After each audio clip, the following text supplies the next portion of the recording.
ಮೂಲಂಗಿ, ಕೊತ್ತಂಬರಿ, ಬೆಳ್ಳುಳ್ಳಿ, 1 ಇಂಚ್ ಶುಂಠಿ, ಹಸಿರು ಮೆಣಸಿನ್ಕಾಯಿ, ತೆಂಗಿನಕಾಯಿ, ಪುದೀನ, ಜೀರಿಗೆ 1 ಸ್ಪೂನು, ಚಿಟಿಕೆ ಅರಿಶಿನ, ರುಚಿಗೆ ತಕ್ಕಷ್ಟು ಉಪ್ಪು.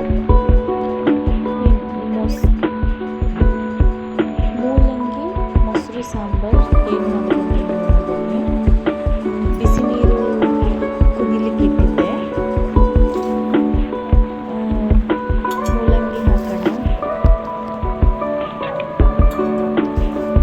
ಚೆನ್ನಾಗಿ ನಾನು ವಾಶ್ ಮಾಡಿ ನೀಟಾಗಿ ಸ್ಲೈಸ್ ಥರ ಕಟ್ ಮಾಡ್ಕೊಂಡಿದ್ದೀನಿ. ಏನಕ್ಕೆಂದರೆ ಇದು ಮುದ್ದೆಗೂ ಚೆನ್ನಾಗಿರುತ್ತೆ, ರೈಸ್ಗೂ ತುಂಬ ಚೆನ್ನಾಗಿರುತ್ತೆ. ಇದು ಫೈಲ್ಸು ಈ ಥರ ಎಲ್ಲ ಕಂಟ್ರೋಲ್ ಮಾಡುತ್ತೆ. ಶುಗರ್ ಪೇಷಂಟಿಗೆ ತುಂಬ ಒಳ್ಳೆಯದು. ಈಗ ಸಮ್ಮರ್ ಸ್ಟಾರ್ಟ್ ಆಯ್ತಲ್ಲ, ಇದನ್ನು ಮಾಡಿಕೊಂಡ್ರೆ ಚೆನ್ನಾಗಿರುತ್ತೆ. ನೆಕ್ಸ್ಟು ರುಬ್ಬಕ್ಕೆ ಸ್ವಲ್ಪ ಎಣ್ಣೆ ಹಾಕ್ಕೊತೀನಿ. 2 ಸ್ಪೂನ್ ಆಯಿಲ್ ಹಾಕ್ಕೊಳ್ಳೋಣ.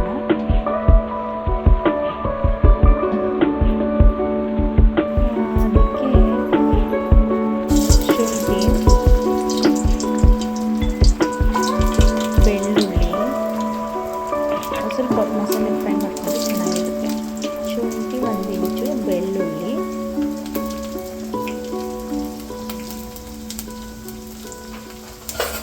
ಚೆನ್ನಾಗಿ ಫ್ರೈ ಮಾಡ್ಕೊಬೇಕು. ಆಯಿಲ್ 1-2 ಸ್ಪೂನ್ ಎಣ್ಣೆಲಿ ಆಯಿಲಲ್ಲಿ ಮಾಡಿಕೊಂಡು ಚೆನ್ನಾಗಿರುತ್ತೆ. ಇದು ಮಕ್ಕಳಿಂದ ಹಿಡಿದು ಎಲ್ರಿಗೂ ಇಷ್ಟ ಆಗುತ್ತೆ. ಹಸಿರು ಮೆಣಸಿನ್ಕಾಯಿ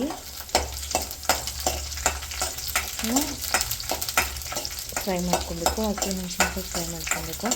ಇದು ಮೆಣಸಿನ್ಕಾಯಿ ಕಟ್ ಮಾಡಿ ಹಾಕಬೇಕು, ಇಲ್ಲಾಂದರೆ ಸಿಡಿಯುತ್ತೆ.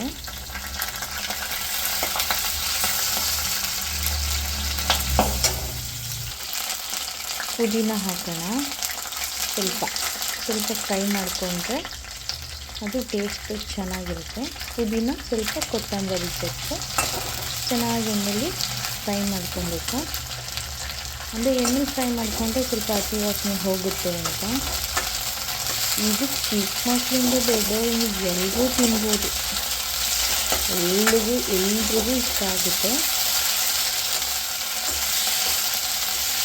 ಚೆನ್ನಾಗಿ ಫ್ರೈ ಮಾಡ್ಕೊಳ್ಳೋಣ. ಚೆನ್ನಾಗಿ ಫ್ರೈ ಮಾಡಿಕೊಂಡು ತೆಂಗಿನಕಾಯಿ ಹಾಕ್ಕೊಳ್ಳೋಣ. ಸ್ವಲ್ಪ ಸಾಕು, ರುಚಿಗೆ ಚೆನ್ನಾಗಿರುತ್ತೆ ಅಂತ. ಈ ಸಮ್ಮರ್ ಟೈಮಲ್ಲಂತೂ ಮಾಡ್ಕೊಂಡಂತೂ ತುಂಬ ಚೆನ್ನಾಗಿರುತ್ತೆ. ಇದನ್ನು ಇವಾಗ ಸ್ಟವ್ ಆಫ್ ಮಾಡಿ ತಣ್ಣಗಾಗಲಿಕ್ಕೆ ಬಿಡಬೇಕು.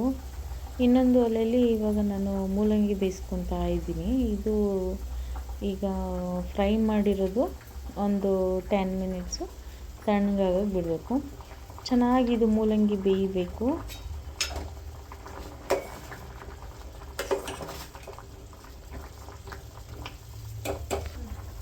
ಇದು ತುಂಬ ಹೆಲ್ದಿ. ರುಚಿಗೆ ತಕ್ಕಷ್ಟು ಉಪ್ಪು, ಅದು ನಾವು ಮೂಲಂಗಿಗೆ ಹಾಕ್ಕೊಬೇಕು. ಮೂಲಂಗಿ ಎಲ್ಲ ಚೆನ್ನಾಗಿ ಉಪ್ಪು ಹಿಡಿಬೇಕು. ಹಾಕ್ತೀನಿ ಅಂತ ಈಗ 10 ನಿಮಿಷ ಅದು ತಣ್ಣಗಾಗಿದೆ. 10 ನಿಮಿಷ ಅದನ್ನು ಚಿಕ್ಕದು ಮಿಕ್ಸಿ ಜಾರ್ಗೆ ಹಾಕ್ಕೊತಾ ಇದ್ದೀನಿ. ನಾನು 1 ಟೀ ಸ್ಪೂನ್ ಜೀರಿಗೆ ತೊಗೊಂಡಿದ್ದೀನಿ, ಅದನ್ನು ಇವಾಗ ಹಾಕ್ತಿದ್ದೀನಿ. ನಾನು ಅದನ್ನು ಫ್ರೈಗೇನು ಹಾಕ್ಕೊಂಡಿರಲಿಲ್ಲ. 1/4 ಟೀ ಸ್ಪೂನು ಅರಿಶಿನ ತೊಗೊತಾ ಇದ್ದೀನಿ. ಇದನ್ನು ಪೇಸ್ಟ್ ಮಾಡ್ಕೊಳ್ಳೋಣ.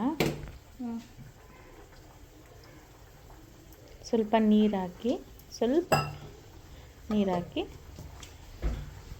ಪೇಸ್ಟ್ ಮಾಡ್ಕೊಳ್ಳೋಣ. ಆ್ಯಕ್ಚುಲಿ ನನ್ನ ಕೈ ಕಟಿಂಗ್ ಮಾಡಬೇಕಾದ್ರೆ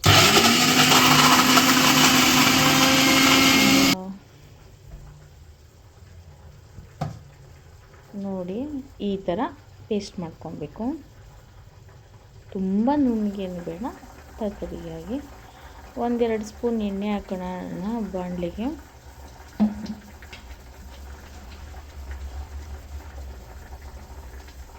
ಸ್ವಲ್ಪ ಕಾದಿರೋದಕ್ಕೆ ಈಸಿ, ಇದು ಯಾರು ಬೇಕಾದರೂ ಮಾಡ್ಬೋದು. ಕಾದಿರೋದಕ್ಕೆ ಸಾಸಿವೆ, ಅದು ಚೆನ್ನಾಗಿ ಚಟಪಟ ಅಂತ ಸಿಡ್ದಿರೋದಕ್ಕೆ ಚಟಪಟ ಅಂತ ಸಿಡಿತಾ ಇರುತ್ತೆ. ಆಮೇಲೆ ಕರಿಬೇವು ಹಾಕೊಳ್ಳೋಣ ಒಗ್ಗರಣೆಗೆ. ಈಗ ರುಬ್ಬಿರುವಂತಹ ಮಸಾಲಾನ ಅದಕ್ಕೆ ಹಾಕೋಣ ಒಗ್ಗರಣೆಗೆ.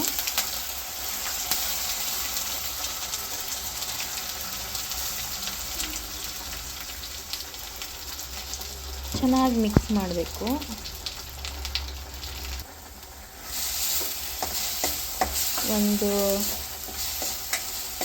ಒಂದು ನಿಮಿಷ ಚೆನ್ನಾಗಿ ಐ ಫ್ಲೇಮಲ್ಲೇ ಮಿಕ್ಸ್ ಮಾಡಬೇಕು.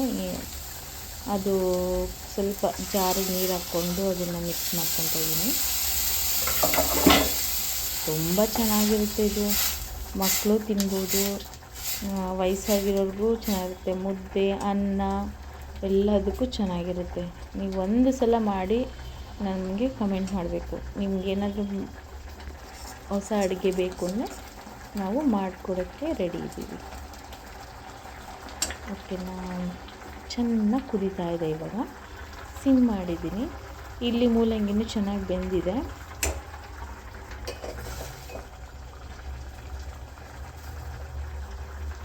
ಈ ಥರ ಅದು ಬೆಂದಿರೋದಕ್ಕೆ ಮೂಲಂಗಿನ ನಾವು ಒಗ್ಗರಣೆ ಮಾಡಿದ್ವಲ್ಲ, ಮಸಾಲ ಎಲ್ಲ ಚೆನ್ನಾಗಿ ಬೆಂದಿದೆ. ನಾವು ಮೂಲಂಗಿಗೆ ಉಪ್ಪು ಹಾಕಿದ್ದೀವಲ್ಲ, ಇದಕ್ಕೇನು ಹಾಕೋ ಅವಶ್ಯಕತೆ ಇಲ್ಲ, ಸಾಕಾಗುತ್ತೆ. ಅದನ್ನು ನಾನು ಶಿಫ್ಟ್ ಮಾಡ್ಕೊತಾ ಇದ್ದೀನಿ. ಮೂಲಂಗಿ ಹಾಕಿ ನೀಟಾಗಿ ಮಿಕ್ಸ್ ಮಾಡ್ಕೊಬೇಕು.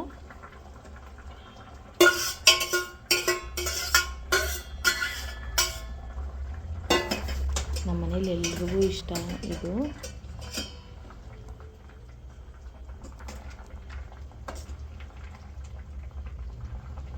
ಚೆನ್ನಾಗಿ ಕುದೀತದೆ. ಆಲ್ರೆಡಿ ಉಪ್ಪು ಹಾಕಿರೋದ್ರಿಂದ ಕರೆಕ್ಟಾಗಿದೆ, ಏನೋ ಇದು ಮಾಡೋ ಅವಶ್ಯಕತೆ ಇಲ್ಲ. ಚೆನ್ನಾಗಿ ಅದನ್ನು ಆಲ್ರೆಡಿ ಬೆಂದಿದೆ, ಮತ್ತೇನು ಇನ್ನು ಉಪ್ಪೇನು ಹಾಕೋ ಅವಶ್ಯಕತೆ ಇಲ್ಲ. ಚೆನ್ನಾಗಿ ಕುದ್ಮೇಲೆ 10 ನಿಮಿಷ ತಣ್ಣಗಾಗಕ್ಕೆ ಬಿಡಬೇಕು. ನಾನು ನಂದಿನಿ ಮೊಸರು ತೊಗೊಂಡಿದ್ದೀನಿ, ಗಟ್ಟಿ ಮೊಸರು. ಅದನ್ನು ಆರಿದ ಮೇಲೆ ನಾನು ಅರ್ಧ ಲೀಟ್ರು ನಂದಿನಿ ಮೊಸರು ಹಾಕ್ತಾಯಿದ್ದೀನಿ. ಚೆನ್ನಾಗಿ ಮಿಕ್ಸ್ ಮಾಡೋಣ.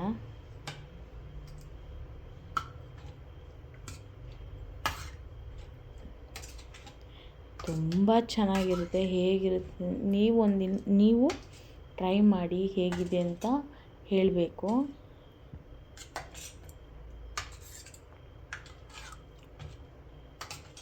ಚೆನ್ನಾಗಿ ಮಿಕ್ಸ್ ಮಾಡಬೇಕು. ಈ ಥರ ಸಾಕು, ಇನ್ನೇನು ಅವಶ್ಯಕತೆ ಇಲ್ಲ. ರೈಸ್ಗೆ